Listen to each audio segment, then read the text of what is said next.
আমি আপনার মাধ্যমে ছোট একটা ঘর আমি ওনাদের করে দিতে চাই। একটু ভাইয়া আমি ওনার মার কাছে যাচ্ছি, আমি ইয়ে করছি। আপনারা সবাই শেয়ার করবেন, সবাই শেয়ার করবেন, সবাই একটু শেয়ার করবেন। কারণ আসলে বাংলাদেশে ওনার মা কোথায়? আজকে যদি দেখেন বাংলাদেশে 2 লাখ যারা যদি কোটা এই যে পায়, ভাইয়া যদমি যাও মানুষ শহীদ হয়েছে তাহলে তারাও কোটা পাবে। যারা 30 লাখ মানুষ শহীদ হয়েছে ইনি তারাও হচ্ছে কোটা পাবে। মা।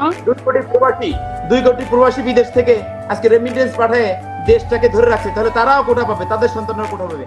মা, আপনার বিকাশ নাম্বারটা যদি একটু বলতেন। বিকাশ নাম্বার ভাইয়া উনি বলতে পারবে না তো আমি বলতেছি না। 017 দেখতে পাচ্ছেন আবু সাইদের মা, এটা আপনার বিকাশ নাম্বারটা উঠাবেন। যারা আবু সাইদের পাশে থাকতে চান তারা বিকাশ নাম্বার উঠাবেন। বলেন মা। ভাই আপু বলেন। 017 40 40 44 44 64 64 18 18। আবার বলেন নাম্বারটা, আবার বলেন। 017 017 40 40 44 44 64 64 18। আপনারা যারা ছাত্র সমাজ আছেন, আপনারা যারা মানে বিত্তশালী আছেন, আপনারা যারা প্রভাবশালী আছেন, এই নাম্বারটা হচ্ছে আবু সাইদ ভাইয়ের মার বিকাশ নাম্বার। আপনারা যদি কেউ পাশে থাকতে চান তাদের পাশে থাকতে পারবেন।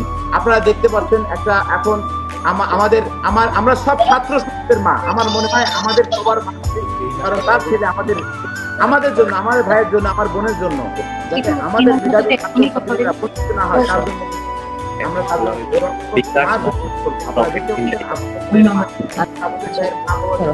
অনেক দোয়া করে সবাই কিন্তু ভাইয়া ওনার বিকাশ অ্যাকাউন্ট ডাচ বাংলা সব আজকে ওপেন করা হয়েছে। হ্যাঁ, ওনার ব্যাংক অ্যাকাউন্ট এখন ওপেন করা হয়নি, ব্যাংক অ্যাকাউন্ট কালকে ওপেন করব।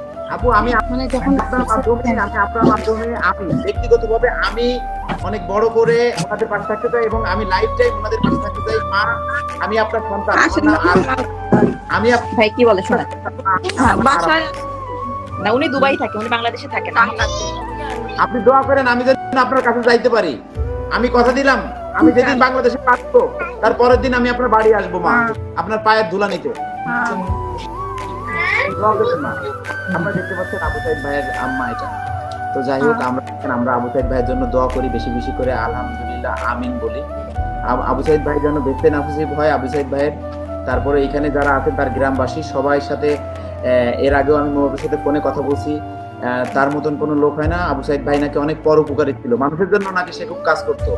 ওনাদের বাসায় আর কোনো পড়ালেখাবান কোনো লোক নাই, ওনার একটাই ছেলে যে পড়ালেখা, সেই হচ্ছে আবু সাইদ ভাই।